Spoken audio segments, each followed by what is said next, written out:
ஆண்டவராகிய இயேசு கிறிஸ்துவின் நாமத்தினாலே இந்த விடுதலை தேடி நிகழ்ச்சிக்கு உங்களை வரவேற்கிறேன். ரட்சிப்பை குறித்து நாம் தியானித்து கொண்டிருக்கிறோம். குறிப்பாக இந்த ரட்சிப்பிற்கும் தேவனுடைய இறையாண்மைக்கும் இருக்கக்கூடிய தொடர்பு. அதாவது நம்ம ரட்சிக்கப்பட்டோம், அது உண்மைதான். ஆனால் அந்த ரட்சிக்கப்பட்டதில் நம்மளுடைய பங்கு என்ன அப்படின்னா ஒன்றுமே இல்லை. கிரியைகளால் நம்ம ரட்சிக்கப்படலை, அது மாத்திரம் அது நமக்கு தெரிந்த காரியம்தான். பட் அதையும் தாண்டி எப்படி சொல்ல வரேன் அப்படின்னா, சகலத்தையும் செய்தது தேவன் தான். பட் நம்மளுடைய ஃப்ரீவில் என்னாச்சு அப்படின்னு சொல்லி பார்த்தோம் அப்படின்னா, அந்த ஃப்ரீவில்லும் it is subject to the sovereign will of God. அதாவது என்னுடைய சுய சித்தம் தேவனுடைய ஏகாதிபத்திய சித்தத்துக்கு உட்பட்டு தான் இருக்கே தவிர it is not just a free will, it is an agency of free will. அதான் சொல்ல, ஒரு தகப்பனை மீறி அந்த பிள்ளை ஏதாவது செய்யுது அப்படின்னு சொன்னால் அந்த தகப்பன் ஒரு சரியான தகப்பனாக இல்லை அதிகாரத்தில் இல்லைன்னு அர்த்தம். அல்லது இப்படி வச்சுக்கலாம், ஒரு நாட்டுக்குள்ளே சில காரியம் நடக்குது, அது நாட்டை ஆளுகிறவருக்கு தெரியல அப்படின்னா அவர் ஒழுங்காக ஆளலைன்னு அர்த்தம். ஆனால் என்னுடைய தேவன் இந்த உலகத்தை ஆளுகிறவர். அப்போ இந்த உலகத்துக்குள்ளே என்ன காரியம் நடந்தாலும் என் தேவனுக்கு தெரியாமல் இருக்க வாய்ப்பே இல்லை. அவர் ஒன்று அதை அனுமதிச்சிருக்கணும், இல்லை அப்படின்னு சொன்னால் அதை நடத்த வேண்டிய காரியத்தை அதில் வேறு ஏதோ ஒரு நல்ல முடிவு இருக்குதுன்னு அர்த்தம். அவ்வளோதான். ஸோ தேவனுடைய ஏகாதிபத்திய அந்த காரியத்தை குறித்து தியானித்து கொண்டிருக்கிறோம். இன்றைக்கி அதே ரட்சிப்பை குறித்து தியானிக்கும் பொழுது தேவனுடைய அன்பை குறித்து நான் சொல்லலாம் அப்படின்னு யோசிக்கிறேன். ஏன் அப்படின்னா, நீங்கள் நல்லா யோசிச்சு பாருங்களேன், நீங்களும் நானும் எப்படி ரட்சிக்கப்பட்டோம். அல்லது ஒரு கேள்வி உங்ககிட்டே நீங்கள் ஏன் பிரதர் ரட்சிக்கப்பட்டீங்க அப்படின்னு கேட்டால் உங்களுக்கு ஏதாவது பதில் இருக்குதா? இன்னும் கொஞ்சம் மாற்றி சொல்ல போனால், பிரதர் உங்களை விட உங்கள் அப்பா ரொம்ப நல்லவங்க, இல்லை உங்களை விட உங்கள் அண்ணன் ரொம்ப நல்லவங்க, ஆனால் அவங்கெல்லாம் இன்னும் ஆண்டவருக்குள்ளே வரல, நீங்கள் மட்டும் எப்படி பிரதர் வந்தீங்க அப்படின்னு உடனே நீங்கள் என்ன சொல்லுவீங்க அப்படின்னா, பிரதர் நான் சின்ன பிள்ளையிலே கொஞ்சம் பக்தி அதிகம் பிரதர், நான் கொஞ்சம் அதிகமாக ஜெபம் பண்ணுவேன், நான் கொஞ்சம் வேதம் வாசிப்பேன், அதனால் தேவன் என்னை சந்தித்தார் அப்படின்னு நீங்கள் சொல்லலாம். ஆனால் நான் இந்த போன எபிசோடில் சொன்னல, சிக்கனே சாப்பிட்டு பழக்கப்பட்டவன் தவளைக்கறி எப்படி வேணும்னு சொல்லுவான். நீங்கள் பாவத்திலே பிறந்து பாவத்திலே வளர்ந்து நீங்கள் உங்களுக்கும் உங்கள் அண்ணனுக்கும் உங்கள் தம்பிக்கும் வித்தியாசமே இல்லை. எல்லாருமே பாவத்தில் தான் பிறந்தீங்க. நீங்கள் நீதிமான் ஆகிறதுக்கு வாய்ப்பே இல்லை, நீதியை பற்றி யோசிக்கிறதுக்கு வாய்ப்பே இல்லை. அப்படி வாய்ப்பே இல்லாத நீங்கள் எப்படி நீதிமான் ஆனீங்கன்னா அங்கே தான் தேவனுடைய ஏகாதிபத்தியம் இருக்குது அப்படின்னு சொல்லி பார்த்தோம். இன்றைக்கி அதே இதை கொஞ்சம் அடுத்த அளவுக்கு விளக்குறேன் பாருங்களேன். ரோமர் 8வது அதிகாரம் 5வது வசனம் இப்படி சொல்லுது, அன்றியும் மாம்சத்தின்படி நடக்கிறவர்கள் மாம்சத்துக்குரியவைகளை சிந்திக்கிறார்கள். இந்த ஒரு வரி அப்படியே யோசிச்சுக்கலாம். ரட்சிக்கப்படுவதற்கு முன்னே நீங்களும் நானும் மாம்சத்துக்குரியவர்கள், மாம்சத்தின்படி நடக்கிறவர்கள். மாம்சத்தின்படி நடக்கிற நான் என் சிந்தையில் முழுக்க முழுக்க என்னதான் இருக்கும்னா மாம்சத்துக்குரிய விஷயம்தான் இருக்கும். ஆவிக்குரிய விஷயத்தை பற்றி சிந்திக்க வேண்டிய அவசியமும் எனக்கு இல்லை. இன்னும் சொல்லப்போனால் சிந்திக்கவும் என்னால் முடியாது, என்னென்ன மாம்சத்தில் இருக்கிறேன். அப்படி தான் வசனம் சொல்லுது. இன்னும் 8வது அதிகாரம் 6வது வசனத்தை சொல்கிற மாதிரில, மாம்ச சிந்தை மரணம், ஆவியின் சிந்தையோ ஜீவனும் சமாதானமுமாம். அப்போ விழுந்து போன உலகத்தில் தாயின் கற்பத்தில் இருந்து பாவத்தில் கர்ப்பம் தரித்த, பாவத்திலேயே பிறந்த, பாவத்திலேயே வாழ்கிற இந்த மனுஷன் மாம்ச சிந்தை உடையவனாக இருக்கும் பொழுது அந்த மாம்ச சிந்தை வெறும் மரணத்துக்கு ஏதுவான சிந்தனையாக இருக்குமே தவிர ஜீவனுக்கு ஏதுவான, நீதிக்கு ஏதுவான, ரட்சிப்புக்கு ஏதுவான, மீட்புக்கு ஏதுவான, பரத்துக்கு ஏதுவான சிந்தனையை அவன் உள்ளத்தில் இருக்க வாய்ப்பே இல்லை அப்படின்னு பவுல் சொல்கிறார். சரி, ஒரு வசனம் மட்டும் இல்லை, 7வது வசனத்தில் என்ன சொல்கிறார் பாருங்களேன். எப்படி என்றால், மாம்ச சிந்தை தேவனுக்கு விரோதமான பகை. அதாவது இந்த மாம்ச சிந்தையில் இருக்கிறவன் தேவன் எப்படி யோசிப்பாரோ அதுக்கு ஆப்போசிட்டாக தான் யோசிப்பான். இப்போ நீங்களே யோசிச்சு பாருங்களேன். இப்போ நம்ம ஒருத்தங்களுக்கு பகை அப்படின்னாலே அவங்க வேணும்னா நம்ம வேண்டாம்போம், நாம் ஒன்று வேண்டான்னா அது அவங்க வேணும்பாங்க. ஏன்னா என்ன, அப்போ தான் பகைஞர்னு அர்த்தம்ல. இப்போ 2 கட்சி இருக்குது, ஆளுங்கட்சி எதிர்கட்சி இருக்குது. இப்போ ஆளுங்கட்சி கொண்டு வந்த உடனே எதிர்கட்சி சூப்பர் அப்படின்னு சொல்லிச்சுன்னா அப்போ எதிர்கட்சியாக இருக்க வாய்ப்பே இல்லை.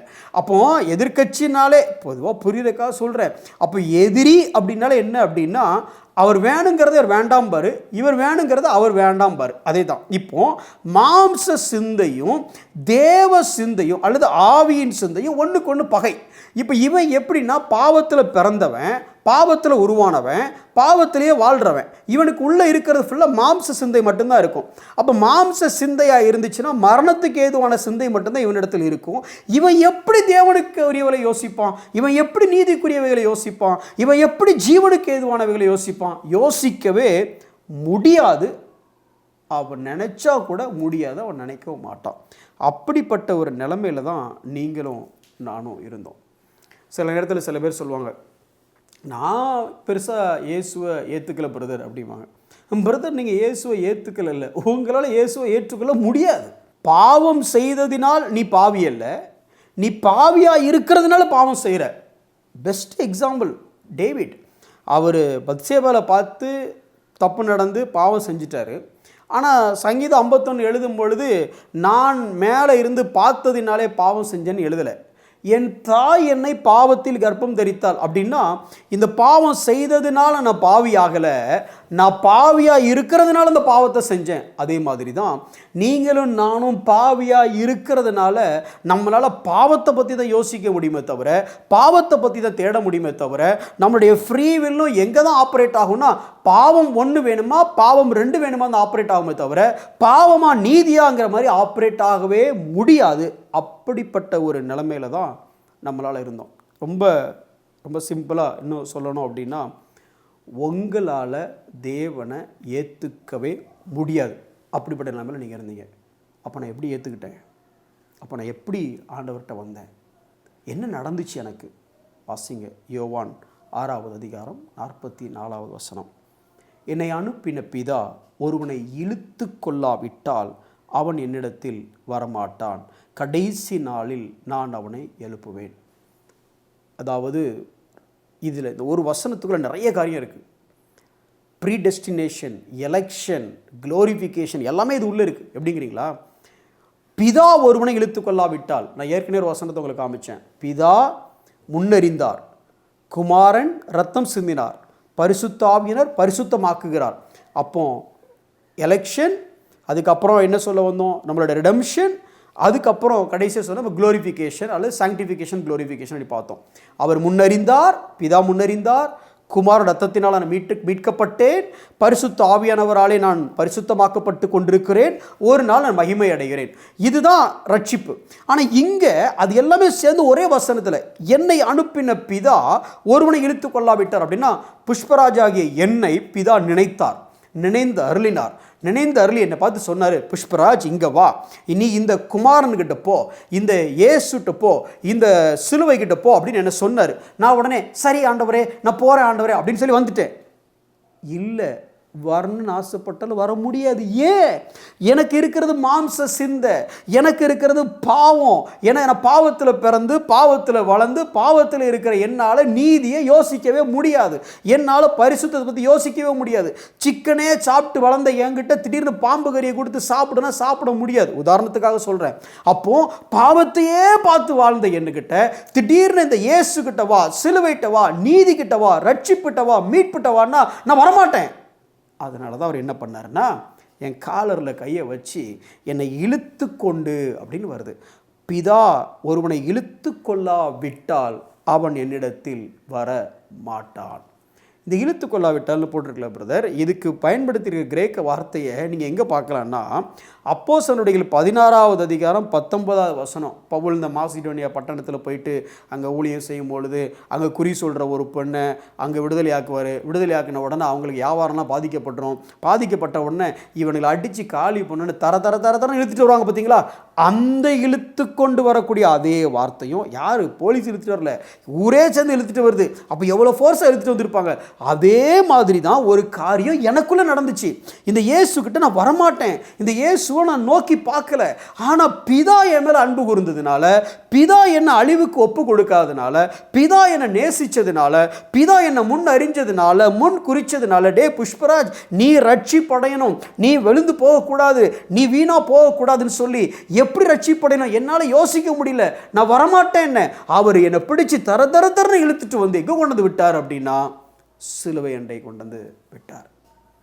நீங்களும் நானும் சிலுவை அண்டை வந்ததற்கு காரணம், எந்த பிதா அந்த குமாரனை நொறுக்க சித்தமானாரோ அதே பிதா உங்களையும் என்னையும் இழுத்து கொண்டு வர சித்தமானார். அப்படி ஒரு இழுத்து கொண்டு வந்ததுனால தான் இன்றைக்கி நீங்களும் நானும் இந்த ரட்சிப்பின் சுவிசேஷத்தை கேட்டுக்கொண்டிருக்கிறோம். எனக்கு அருமையான சகோதரனே சகோதரியே, இன்னும் வேதம் இதை குறித்து விளக்கமாக சொல்லும் பொழுது, அதே யோவான் 6வது அதிகாரம் 65வது வசனத்தை நீங்கள் பார்த்தீங்க அப்படின்னா, ஒருவன் என் பிதாவின் அருளை பெறாவிட்டால் என்னிடத்தில் வரமாட்டான். பிதா இழுத்துட்டு வந்தார்னு சொன்னேன், பிதாவின் அருள், அது ஆங்கிலத்தில் சொல்லும் பொழுது கிராண்டட் பை த ஃபாதர். என்னை பார்த்த பிதா நீ வேண்டாம், நீ வரண்டா பரலோகத்துக்கு அப்படின்னு கிராண்ட் பண்ணாரம்மா. இன்னும் சொல்லப்போனால் அவர் அருள் அல்லது கிருபை அல்லது அவர் ஃபேவர். நீங்கள் நினைக்கலாம் என்கிட்ட அவர் ஃபேவரில் என் வாழ்க்கையில் எதுவுமே சரியில்லை, எது சரியில்லை. எங்கே உங்களுக்கு உங்கள் மேலே யார் கண்ணு பட்டுச்சு தெரியுமாங்க? உங்களுக்கு யார் ஃபேவர் கொடுத்தா? பிதா ஃபேவர் கொடுத்ததுனால தான் இன்றைக்கி நீங்கள் இங்கேயே இருக்கிறீங்க. உங்களை விட விசேஷித்த ஜனம் எதுங்க? இஸ்ரவேலுக்கு பிதாவின் கண்களிலே தயவு கிடைத்தது. நோவாவுக்கு பிதாவின் கண்களிலே தயவு கிடைத்தது. உங்களுக்கும் எனக்கும் பிதாவின் அருள் தயவு கிடைத்ததினாலே நம்ம இழுத்து கொண்டு வந்து இந்த கல்வாரியில் விட்டு கர்த்தருடைய பிள்ளையாக உங்களை என்னையும் மாற்றியிருக்கிறார். இதை விட பெரிய பாக்கியம் என்னங்க வேணும்?